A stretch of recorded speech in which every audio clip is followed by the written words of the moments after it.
Devanahalli ಪಟ್ಟಣದಲ್ಲಿರುವ doctor B R Ambedkar ಭವನದಲ್ಲಿ ಶಿಕ್ಷಕರ ದಿನಾಚರಣೆಯನ್ನು ಆಚರಣೆ ಮಾಡಲಾಗಿದೆ. ಕಾರ್ಯಕ್ರಮವನ್ನು ಜಿಲ್ಲಾ ಉಸ್ತುವಾರಿ ಸಚಿವ ಕೆಎಚ್ ಮುನಿಯಪ್ಪ ಉದ್ಘಾಟಿಸಿದ್ದಾರೆ. ಕಾರ್ಯಕ್ರಮದಲ್ಲಿ ಉತ್ತಮ ಶಿಕ್ಷಕರ ಪ್ರಶಸ್ತಿ ಪಡೆದ ಶಿಕ್ಷಕರಿಗೆ ಸಚಿವರು ಸನ್ಮಾನ ಮಾಡಿ ಗೌರವಿಸಿದ್ದಾರೆ. ಇನ್ನು ಸಂಭ್ರಮದಲ್ಲಿ ದೇವನಹಳ್ಳಿ ತಾಲೂಕಿನ ಶಿಕ್ಷಕರು ವೃಂದ ಮತ್ತು ದೇವನಹಳ್ಳಿ ಶಿಕ್ಷಣ ಇಲಾಖೆಯ ಅಧಿಕಾರಿಗಳು ಭಾಗಿಯಾಗಿದ್ದರು. ಇದೇ ಸಂದರ್ಭದಲ್ಲಿ ಮಾಜಿ ರಾಷ್ಟ್ರಪತಿ ದಿವಂಗತ ಶ್ರೀ ಡಾಕ್ಟರ್ ಸರ್ವಪಲ್ಲಿ ರಾಧಾಕೃಷ್ಣನ್ ಮತ್ತು ಸಾವಿತ್ರಿಬಾಯಿ ಫುಲೆ ಅವರ ಸಮಾಜ ಸೇವೆಯನ್ನ ಸಚಿವ ಕೆಎಚ್ ಮುನಿಯಪ್ಪ ಶ್ಲಾಘಿಸಿದ್ದಾರೆ.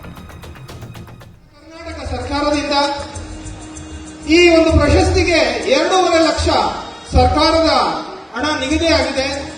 ದಯವಿಟ್ಟು ವೇದಿಕೆಯಲ್ಲಿ ಇರುವಂತಹ ಒಂದು ಸ್ವಲ್ಪ ಸ್ಥಳಾವಕಾಶ ಮಾಡಿಕೊಡಿ. ನಮ್ಮೆಲ್ಲ ಬೇರೆ ಸನ್ಮಾನಿತ ಶಿಕ್ಷಕರಿಗೆ ಸ್ವಾಗತಿಸಲು ಬರುತ್ತಿದ್ದಾರೆ. ಸನ್ಮಾನ್ಯ ಶ್ರೀ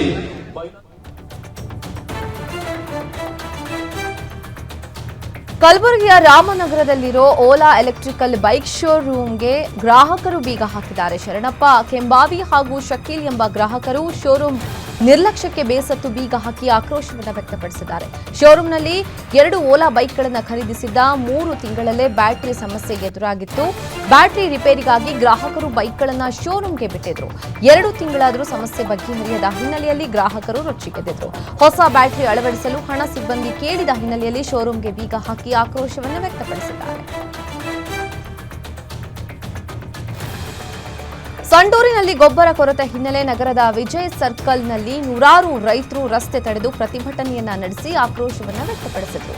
ಕೆಲಕಾಲ ಬಳ್ಳಾರಿ ಸಂಡೂರು ಕೂಡ್ಲುಗಿ ಹೊಸಪೇಟೆ ರಸ್ತೆ ಸಂಪೂರ್ಣ ಬಂದ್ ಆಗಿತ್ತು. ಯೂರಿಯಾ ಗೊಬ್ಬರದ ಕೊರತೆಯಿಂದ ಬೆಳೆಗೆ ಹಾನಿ ಆತಂಕ ಉಂಟಾಗಿದ್ದು ಸರ್ಕಾರ ಮತ್ತು ಅಧಿಕಾರಿಗಳ ನಿರ್ಲಕ್ಷ್ಯವನ್ನು ಖಂಡಿಸಿದರು. ಬಳಿಕ ಸ್ಥಳಕ್ಕೆ ಆಗಮಿಸಿದ ತಹಶೀಲ್ದಾರ್ ಜೊತೆಗೆ ರೈತರು ವಾಗ್ವಾದಕ್ಕಿಳಿದರು. ಪೊಲೀಸರ ಮಧ್ಯಸ್ಥಿಕೆಯಿಂದ ರೈತರ ಪ್ರತಿಭಟನೆ ಶಮನಗೊಂಡಿತು.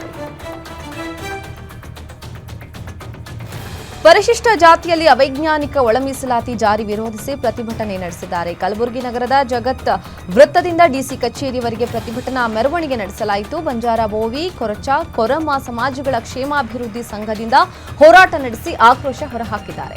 ಬಂಜಾರ ಸಮುದಾಯಕ್ಕೆ ಮೀಸಲಾತಿಯಲ್ಲಿ ಅನ್ಯಾಯ ಮಾಡಿದ ಸರ್ಕಾರದ ವಿರುದ್ಧ ಧಿಕ್ಕಾರ ಕೂಗಿ ಆಕ್ರೋಶ ವ್ಯಕ್ತಪಡಿಸಿದರು. ಈ ಸಂದರ್ಭದಲ್ಲಿ ನಾಗಮೋಹನ್ ದಾಸ್ ವರದಿ ಪುನರ್ ಪರಿಶೀಲನೆ ಮಾಡುವಂತೆ ಒತ್ತಾಯಿಸಿದ್ದಾರೆ.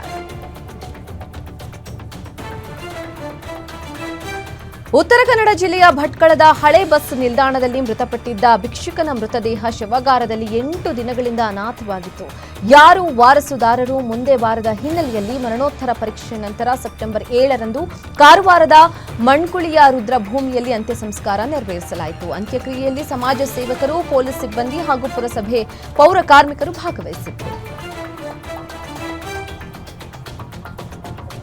ದಾವಣಗೆರೆ ಜಿಲ್ಲೆಯ ಜಗಳೂರು ತಾಲೂಕಿನ ಕಟ್ಟಿಗೆಹಳ್ಳಿ ಗ್ರಾಮದ ಸುತ್ತಮುತ್ತ ಕಾಡು ಹಂದಿಗಳ ಕಾಟ ಹೆಚ್ಚಾಗ್ತಾ ಇದ್ದು ರೈತರು ಬೇಸತ್ತಿದ್ದಾರೆ. ಗ್ರಾಮದ ರೈತ ತಿಪ್ಪೇಸ್ವಾಮಿ ಮತ್ತು ಶಿವಕುಮಾರ್ ಎಂಬುವರಿಗೆ ಸೇರಿದ 4 ಎಕರೆ ಜಮೀನಿನಲ್ಲಿನ ಮೆಕ್ಕೆಜೋಳ ಫಸಲನ್ನ ಕಾಡು ಹಂದಿಗಳು ತಿಂದು ಹಾಳು ಮಾಡಿದೆ.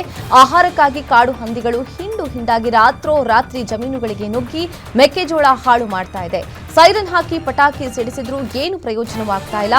ಸಾಲ ಸೂಲ ಮಾಡಿ ಬೆಳೆದ ಮೆಕ್ಕೆಜೋಳ ನಷ್ಟಕ್ಕೆ ಕಂಗಾಲಾಗಿದ್ದು ಕೂಡಲೇ ಈ ಕುರಿತು ಸೂಕ್ತ ಕ್ರಮ ಕೈಗೊಳ್ಳಬೇಕು ಅಂತ ರೈತರು, ಅರಣ್ಯ ಇಲಾಖೆ ಅಧಿಕಾರಿಗಳು ಮತ್ತು ತಾಲೂಕಾಡಳಿತ ವಿರುದ್ಧ ಆಕ್ರೋಶವನ್ನು ವ್ಯಕ್ತಪಡಿಸಿದ್ದಾರೆ.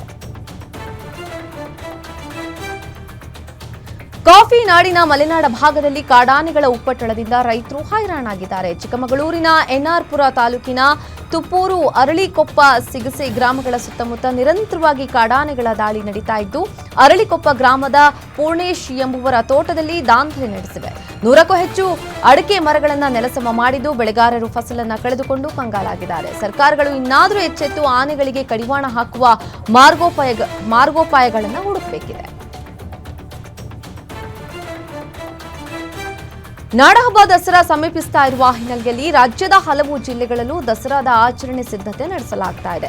ಈ ಹಿನ್ನೆಲೆಯಲ್ಲಿ ತುಮಕೂರು ದಸರಾ 2025ರ ಲಾಂಛನವನ್ನು ಗೃಹ ಸಚಿವ ಡಾಕ್ಟರ್ ಜಿ ಪರಮೇಶ್ವರ್ ಬಿಡುಗಡೆಗೊಳಿಸಿದರು. ಕಾರ್ಯಕ್ರಮದಲ್ಲಿ ಶಾಸಕರಾದ ಸುರೇಶ್ ಗೌಡ, ಜ್ಯೋತಿ ಗಣೇಶ್, ಡಾಕ್ಟರ್ ರಂಗನಾಥ್, ಷಡಕ್ಷರಿ, ತುಮಕೂರು ಡಿಸಿ ಶುಭ ಕಲ್ಯಾಣ್, ಎಸ್ಪಿ ಅಶೋಕ್ ವೆಂಕಟೇಶ್, ಜಿಲ್ಲಾ ಪಂಚಾಯತ್ ಸಿಇಒ ಪ್ರಭು, ನಗರ ಪಾಲಿಕೆ ಆಯುಕ್ತ ಅಶ್ವೀಜ್ ಭಾಗಿಯಾಗಿದ್ದರು. ಹಿಂದೂ ಮಹಾಸಭಾ ಗಣಪತಿ ವಿಸರ್ಜನೆ ಸಂದರ್ಭದಲ್ಲಿ ಡಿಜೆ ಬಳಕೆ ಹಿನ್ನೆಲೆ ಡಿಜೆ ಮಾಲೀಕರ ವಿರುದ್ಧ ಪ್ರಕರಣ ದಾಖಲಾಗಿದೆ. ನಿತೇಶ್ ಹಾಗೂ ವಿವಿಲ್ ಬೆನ್ನಾಸ್ ವಿರುದ್ಧ ಪ್ರಕರಣ ದಾಖಲಾಗಿದೆ. ಸಾರ್ವಜನಿಕ ಸ್ಥಳದಲ್ಲಿ ಶಬ್ದ ಮಾಲಿನ್ಯ, ರಸ್ತೆ ಸಂಚಾರಕ್ಕೆ ಅಡ್ಡಿ ಆರೋಪದಡಿ ಕೇಸ್ ದಾಖಲಾಗಿದೆ. ಇನ್ನು ಚಿಕ್ಕಮಗಳೂರು ನಗರದ ಬಸವನಹಳ್ಳಿಯಲ್ಲಿ ಠಾಣೆಯಲ್ಲಿ ಪ್ರಕರಣ ದಾಖಲಾಗಿದ್ದು ಹಿಂದೂ ಕಾರ್ಯಕರ್ತರು ಆಕ್ರೋಶ ವ್ಯಕ್ತಪಡಿಸಿದ್ದಾರೆ. ಚಿತ್ರದುರ್ಗ ಜಿಲ್ಲೆಯಲ್ಲಿ 1 ತಿಂಗಳ ಕಾಲ ಸಡಗರದಿಂದ ಆಚರಿಸಲಾಗುವ ಮಾರಮ್ಮನ ಹಬ್ಬದ ಪ್ರಯುಕ್ತ ಚಳ್ಳಕೆರೆ ಪಟ್ಟಣದಲ್ಲಿ ಕುರಿ ಮಾರಾಟ ಭರ್ಜರಿಯಾಗಿತ್ತು. ಚಳ್ಳಕೆರೆ ತಾಲೂಕಿನಾದ್ಯಂತ ಮಾರಮ್ಮನ ಹಬ್ಬವನ್ನು ಅತ್ಯಂತ ಸಡಗರದಿಂದ ಆಚರಿಸಲಾಗ್ತಾ ಇದ್ದು, ಹಬ್ಬದ ಪ್ರಯುಕ್ತ ಕುರಿಗಳ ಮಾರಾಟ ಭರಾಟೆಯಿಂದ ನಡೆದಿದೆ. ಜಿಲ್ಲೆಯ ವಿವಿಧ ತಾಲೂಕಿನ ಹಳ್ಳಿಗಳಿಂದ ಮಾತ್ರವಲ್ಲದೆ ನೆರೆಯ ಆಂಧ್ರದಿಂದಲೂ ರೈತರು ತಮ್ಮ ಕುರಿ ಮಾರಾಟ ಮಾಡಲು ಚಳ್ಳಕೆರೆ ನಗರಕ್ಕೆ ಆಗಮಿಸಿದರು. ಇನ್ನು ಎಲ್ಲರಿಗೂ ಬಾಡೂಟ ಮಾಡಿಸುವ ಮೂಲಕ ಮಾರಮ್ಮನ ಹಬ್ಬವನ್ನು ಅದ್ಧೂರಿಯಾಗಿ ಆಚರಣೆ ಮಾಡಲಾಗುತ್ತೆ. ಹಾಗಾಗಿ ಕುರಿಗಳ ಮಾರಾಟ ಭರ್ಜರಿಯಾಗಿ ನಡೆದಿದೆ.